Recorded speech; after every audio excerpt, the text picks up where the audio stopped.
Assembly elections के नज़दीक आने के साथ ही सियासी उथल-पुथल बढ़ती जा रही है और अलग-अलग सियासी जमातें अपनी तरफ से पूरी कुव्वत के साथ इलेक्शंस के मैदान में बाजी मारने की कोशिश में दिख रही हैं। इसी बीच सियासी जमातों में पॉलिटिकल लीडर्स की ज्वाइनिंग का सिलसिला बदस्तूर जारी है और इसी में आज पुंछ के नामवर सियासी लीडर चौधरी अब्दुल गनी ने भारतीय जनता पार्टी में कदम रखा। भारतीय जनता पार्टी के जम्मू दफ्तर में मुनक्किद एक तकरीब के दौरान चौधरी अब्दुल गनी पार्टी में शामिल हुए और पार्टी के रियासती सदर रविंदर रैना ने उनका इस्तकबाल किया। गौरतलब है कि चौधरी अब्दुल गनी पुंछ हवेली कॉन्स्टिट्यूंसी से ताल्लुक़ रखते हैं और इस इलाका के एक दिग्गज सियासी लीडर तस्वुर किए जाते हैं। इससे कबल ये अलग अलग सियासी जमातों के साथ हिस्सा बने रहे और इसके अलावा इन्होंने इंडिपेंडेंट लीडर के तौर पर भी कुछ वक्त गुजारा है।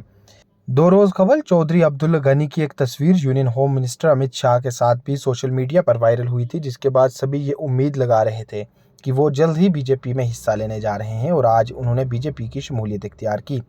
इसके अलावा ये उम्मीद जताई जा रही है कि आगामी असेंबली इलेक्शंस में चौधरी अब्दुल गनी बीजेपी का चेहरा पुंछ हवेली कॉन्स्टिट्यूंसी से हो सकते हैं। तो अपने इजहार ख्याल वो यहाँ करें।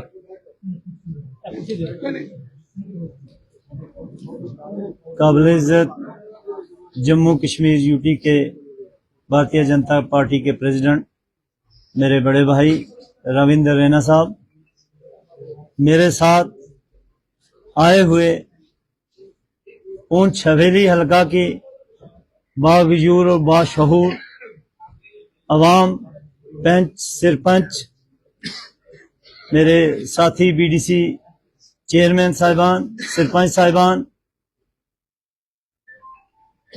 हमारी परवेज चौहान साहब जो बीजेपी की लीडर हैं, वो बहुत गुप्ता जी हमारे रजौरी पुंछ की शान थे, वो बाहर शायद चले गए हैं। आज रैना साहब, ये सारा काफिला जो आपके पास आया है, आप यकीन माने कि मुझे यहाँ लाने में इनको इतनी परेशानियां हुई, वो इसलिए हुई कि हजारों की तादाद में लोग भारतीय जनता पार्टी में शामिल होना चाहते थे और अगर यही प्रोग्राम पुंछ होता तो आप देखते 15 से 20 हजार लोग आपके साथ ज्वाइन होते थे। 15 से 20 हजार की आवाम जो तैयार थी आपके साथ ज्वाइन होने के लिए। अब हम आपसे यही गुजारिश करेंगे, आप हमारे मुल्क के प्रधानमंत्री और हमारे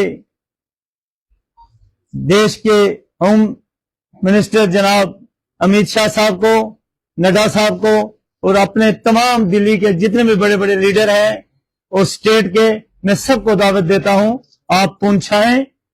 आप लोगों की मेहनत से वो नफरत की सारी दीवारें जो हैं गिर चुकी हैं।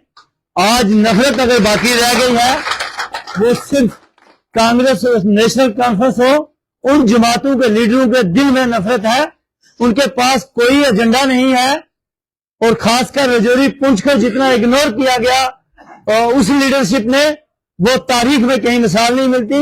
हम अपनी हिंदुस्तान की सरकार के और हमारे जो प्रेसिडेंट है रविंदर रैना साहब या हमारी जो एलजी एडमिनिस्ट्रेशन है, हम उसके शुक्रगुजार हैं।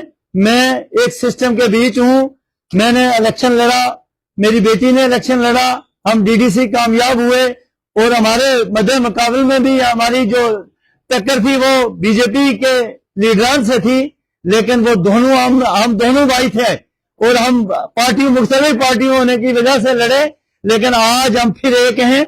और मुझे लगता था कि जितना पॉलिटिकली दबाया जाएगा वो मुझे दबाया जाएगा, लेकिन मैंने इतना फ्री हैंड देखा।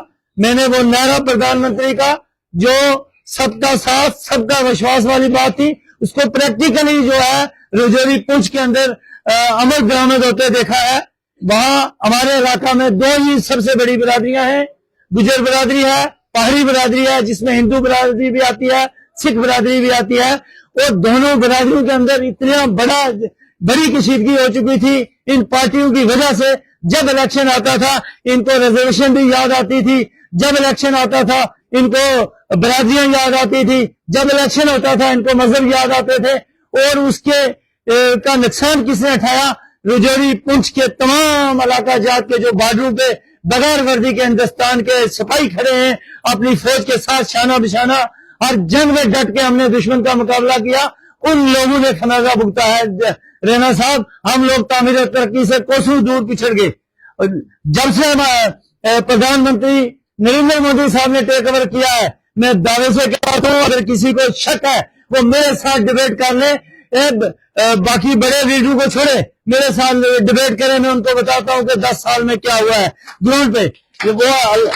और सबसे बड़ी बात है, जो आखिरी हमारा गांव में बसने वाला जो गरीब से गरीब था, उसको आपने एड्रेस किया है। आपने मुफ्त राशन जो है पिछले 6-7 साल से लगातार गरीब लोगों को दे रहे हैं। आपने जो हेल्थ कार्ड जारी किया वो तमाम गरीबों को मिल रहा है। रैना साहब, मैं 2 टर्म सरपंच भी रहा, हमें 1.5 मकान मिलता था PMAY का, और आज हम प्रधानमंत्री साहब का शुक्रगुजार हैं कि आज उसी 1.5 मकान की जगह 300 या 400 मकान हर पंचायत के अंदर पक्का मकान बन रहा है। वो गरीब आदमी की वो ख्वाब जो था वो शर्मिंदा ताबीर किया, तो उसका सेना जो है वो भारतीय जनता पार्टी के साथ जाता है और भारतीय जनता पार्टी की लीडरशिप को जाता है कि आज हर गांव के अंदर पक्के मकान बन रहे हैं, 2-2, 300 मकान बन रहे हैं। आज अगर डेवलपमेंट की बात की जाए, मैं एक ब्लॉक के अंदर कई 100 करोड़ के प्रोजेक्ट हैं। हमारी रोडें इस वक्त मेरे 2 ब्लॉक के अंदर 20 से ऊपर अंडर नवाज रोडें चल रही हैं, 28 PHE की स्कीमें चल रही हैं, जो कई 100 करोड़ रुपए का बजट है। वो अगर भारतीय जनता पार्टी न देती, वो सरकार न देती, तो हमारी वही हालत होनी थी जो 10 साल पहले थी। ये सारी चीजें देखते हुए हमने एक कोशिश की, और मैं खासकर पुंछ की जो हमारी लीडरशिप है, लोकल लीडरशिप जो भारतीय जनता पार्टी की है, जिनमें मेरे भाई हैं रफीक चिश्ती साहब, प्रदीप शर्मा साहब हमारे XMLC हैं, गुरदीप सिंह जी हैं, प्रभात चौहान जी हैं, और बाकी सुनील गुप्ता जी हैं, बाकी वो शहजाद खान साहब हैं, डॉक्टर शहनाज अख्तर हैं, उनसे मेरी बात नहीं हुई। बाकी तमाम ने मुझे दावत दी जमात में शामिल होने के लिए, मैं उन साथियों का भी शुक्रगुजार हूं। और रविंद्र रैना साहब का प्यार हमें खींच के आज कोटा नगर बीजेपी हेडक्वार्टर में ले आया। मैं वह शख्स हूं कि मुझे आज तक बीजेपी हेडक्वार्टर का नहीं पता था कहाँ है, लेकिन भारतीय जनता पार्टी, श्री नरेंद्र मोदी साहब, श्री नरेंद्र मोदी साहब। आज रजौरी पुंछ के लोग इतने बेवकूफ नहीं है। आज वहां का किसी भी कम्युनिटी का हो, किसी भी मजहब का कोई आदमी हो, वो सब लोग चाहते हैं कि हम उस डेवलपमेंट के नक्शे पे हम आने चाहिए। हमारे पास इतना बड़ा स्कोप है टूरिज्म का, लेकिन आज तक वो डेवलपमेंट न होने की वजह से हम कोसों दूर हैं उससे। हमारे पास इस वक्त तक डिस्ट्रिक्ट में एक वुमेन कॉलेज नहीं ये सरकारें हमें मुहैया कर सकी। हमारे पास हम 250 किलोमीटर से आते हैं, यहाँ मेडिकल कॉलेज है। ये सारी चीजें अगर कोई दे सकती है वो भारतीय जनता पार्टी की सरकार दे सकती है। नरेंद्र मोदी साहब जो हमारे मुल्क के वजीर आज़म है, अमित शाह साहब, वो दे सकते हैं। इसलिए हमने एक फैसला किया है, हम उसी जमात के साथ जाएं। ये डेवलपमेंट का मामलात है, ये किसी मजहब को कोई खतरा नहीं है, किसी बिरादरी को कोई खतरा नहीं है। एक इतना बड़ा तूफान खड़ा हुआ, बीजेपी ने गुज्जर और पहाड़ी भाइयों को एक स्टेज पर लाके खड़ा कर दिया। आपने वो लड़ाइयां हमारी खत्म कर दी, वो सियासी लोगों के नहरे खत्म कर दिए। एक हम आपको रिजर्वेशन देंगे, अब हम उन खोखले नहरों में आने वाले नहीं।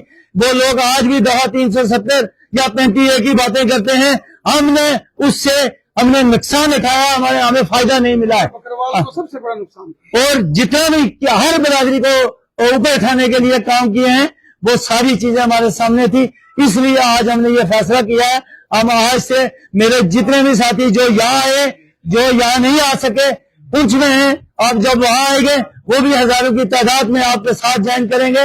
और अल्लाह के फजल करम से रैना साहब जो मैं हवा देख रहा हूँ, 6 सीटें रजौरी पुंछ की 8 सीटों में से भारतीय जनता पार्टी जीत के आएगी। और हम चाहते हैं कि हमारे सबसे बड़े 3 काम हैं। सबसे बड़ा है हमारा टनल जो हमें कश्मीर और जम्मू पुंछ को जोड़ता है, टनल उसमें, और उससे क्या होगा, हमारा टूरिज्म भी बढ़ जाएगा। तो हमें सबसे बड़ा काम है वो टनल। उसके अलावा मुगल रोड का टनल, उसके अलावा रेल प्रोजेक्ट जो है वो हमारे लिए रीढ़ की हड्डी का काम करती है। आज भी हमें 8 घंटे लगते हैं जम्मू आने में, 250 किलोमीटर सफर है। अगर ट्रेन चली जाएगी तो वही सफर 2 घंटे 3 घंटे में क्या हो जाएगा। आज आपके रोडों का काम शुरू है, उसको थोड़ा स्पीड अप किया जाए। बाकी मेडिकल कॉलेज हम बहुत दूर दराज डिस्ट्रिक्ट में है। हमारा डिस्ट्रिक्ट गरीब जरूर है, लेकिन ये लोग देश के वफादार हैं। हम अपनी सरकार से एक ही चीज मांगते हैं, हमें मेडिकल कॉलेज पुंछ को दिया जाए। उसके लिए रैना साहब आपने हमारी वकालत करनी है, हमें वुमेन कॉलेज दिया जाए। आज भी हमारी बच्चियां जो हैं 100 किलोमीटर से जाके एक डिग्री कॉलेज है वहां पढ़ाई करती हैं, हमें वुमेन कॉलेज दिया जाए। बहुत सारे मसाइल हैं जो हम आपको गोशगुजार करते रहेंगे वक्त वक्त पे। तो मैं आखिर में तमाम भारतीय जनता पार्टी वजीर आजम से लेके हमारे होम मिनिस्टर अमित शाह साहब और हमारे प्रेसिडेंट पार्टी के जो देश के हैं नड्डा साहब, और हमारे स्टेट के प्रेसिडेंट हैं जो उनकी पूरी टीम जो स्टेट की है, मैं सबका शुक्रगुजार हूं। आप लोगों ने दिल से मुझे कबूला। इंशाअल्लाह हम आपको तमाम सीटें डाल के जीत के आपकी जो डोली में डालेंगे। मैं इस बहुत बहुत शुक्रिया, बहुत बहुत शुक्रिया। तालियों से एक बार इस्तकबाल करें, तालियों। बहुत बहुत शुक्रिया, थैंक यू।